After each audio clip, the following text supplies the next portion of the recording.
Hey everyone, welcome back to I Know History or Do I? So today we're diving deep into one of the most enigmatic organizations in history, the Freemasons.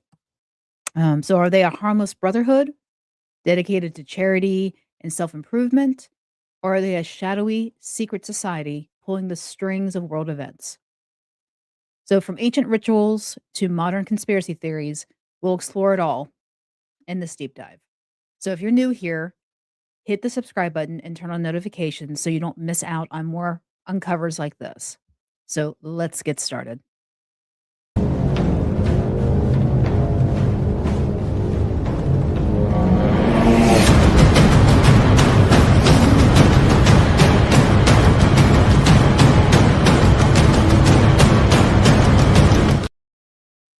Okay, so we are back. Thank you for hanging out with me, and we're going to go over a few things.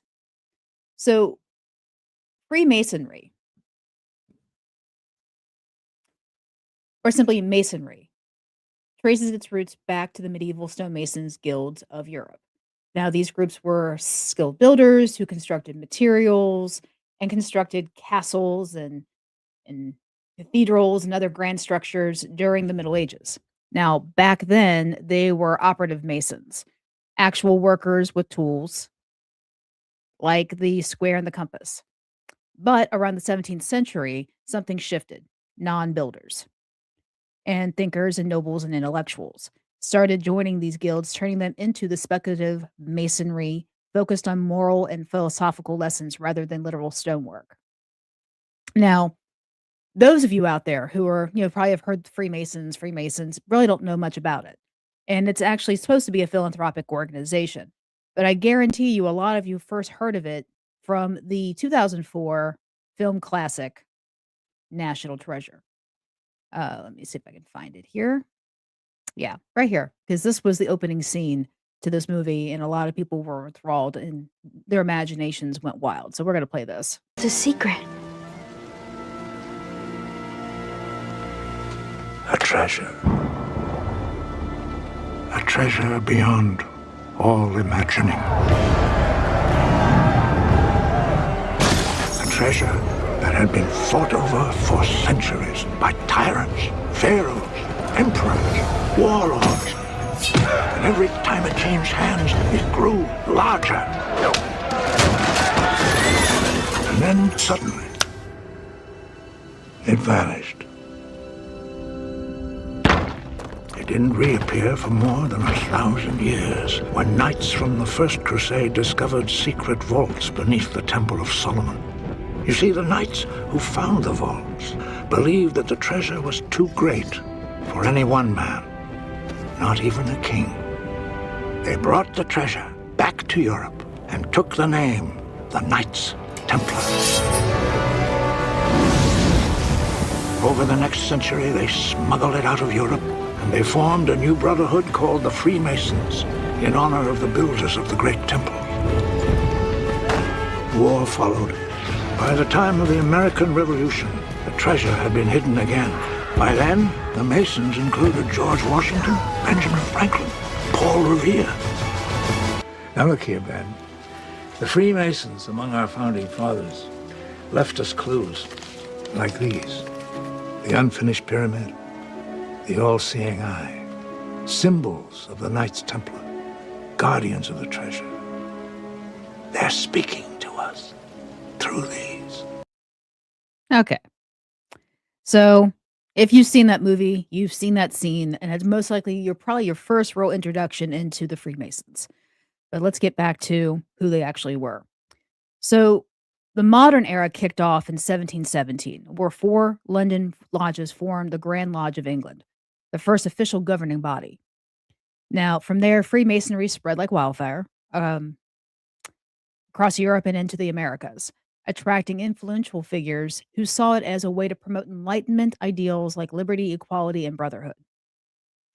But why the secrecy? Well, in those days, guilds protected trade secrets to maintain their edge. As Masonry evolved, those secrets became symbolic, like handshakes, passwords, and rituals, meant to build trust and teach life lessons. So let me get rid of this here. But, as time goes on, it evolved. So Freemasonry is organized into lodges, local meeting places where members gather.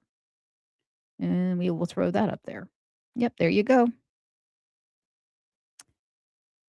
But um, at the top are grand lodges, overseeing regions or countries. To join, you need to be a man of good character, though some branches now include women or mixed groups. Like I myself was a member of the Elks Lodge here in North Carolina, and they are one of the few that actually allow women to be members. Um, let's see. But they believe in a higher power and they get sponsored by existing members, very much like I did. The heart of Masonry is its degrees. So think of them as levels of initiation. These are three core ones, and it's called the Blue Lodge. So you walk in, you're entered apprentice. This is the entry point. The candidate is blindfolded, symbolizing ignorance, and led into the lodge with a rope around their neck, a cable tow, representing the bonds of vice. And they're challenged with a dagger to the chest, symbolically, of course. There no one's getting actually challenged. And they swear an oath of secrecy. The blindfold comes off, revealing the light of knowledge.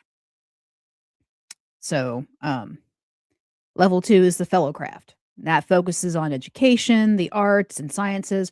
More symbols are introduced, like the pillars of Solomon's temple. And then, Master Mason, the pinnacle involving a dramatic reenactment of the legend of Hiram Abiff, the architect of Solomon's temple, who was murdered for refusing to reveal the secrets. It's all allegory for integrity and resurrection. But these rituals use tools like the square for morality and compasses for boundaries to teach virtues. And yes, there are those famous secret handshakes or grips to identify fellow Masons.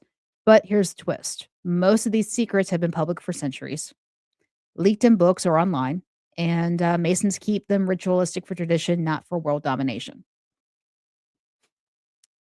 So Freemasonry is loaded with symbols that fuel endless speculation. The most iconic is the square and the compasses, often with a G in the middle for God or geometry.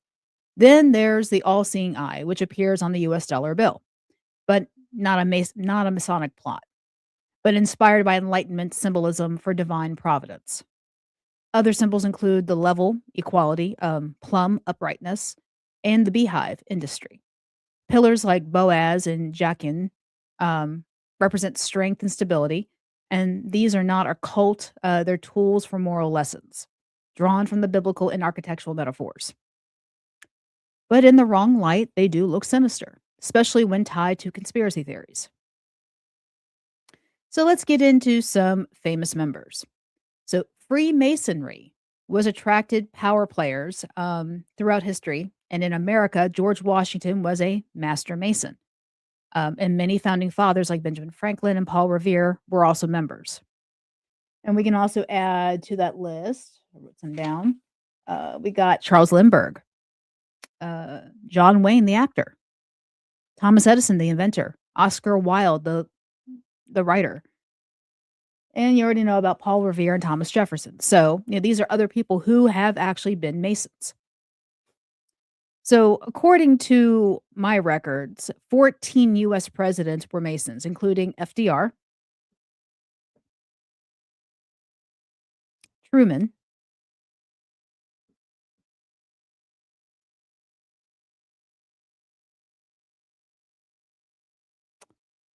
and Ford. So, that's 3 or more presidents right there. Globally, figures like Winston Churchill, Mozart, and even Simon Bolivar joined in. So, in revolutions, American, French, Latin American, Masons played roles promoting ideas of liberty. Their influence, more like networking, lodges were placed for enlightened discussions in repressive times. So, Masons also do massive charity work, hospitals, scholarships, disaster relief. The Shriners, which is a Masons offshoot, they run children's hospitals.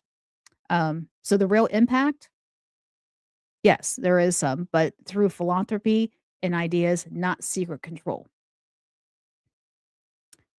So, the conspiracy theories, do they rule the world?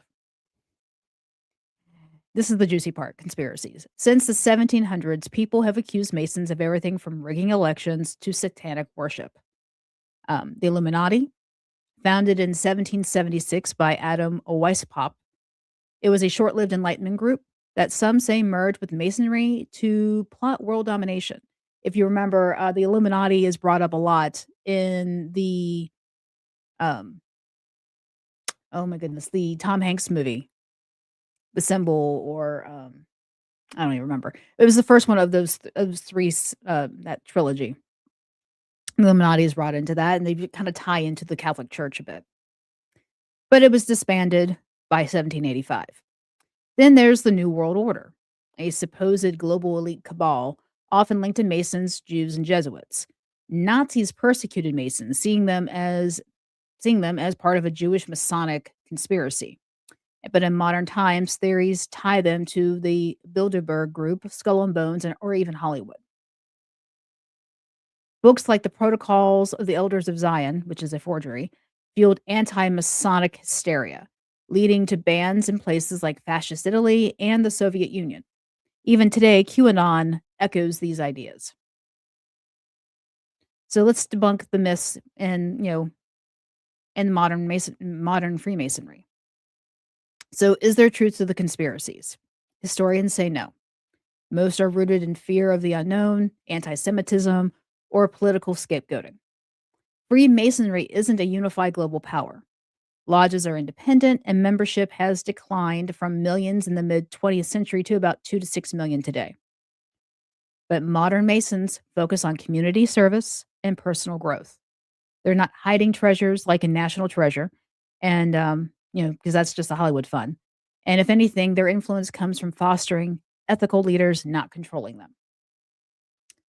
So, in conclusion, the Freemasons remain a secret society with secrets. Or actually, I'm sorry, Freemasons remain a society with secrets.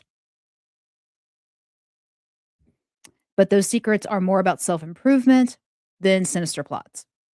Whether you're intrigued by the history or skeptical of the theories, one thing is clear: they've shaped our world in subtle, positive ways. So, what do you think?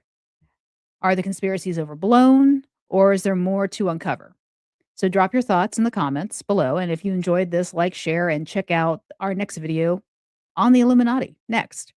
So, thanks for watching, and see you at the next one. Bye.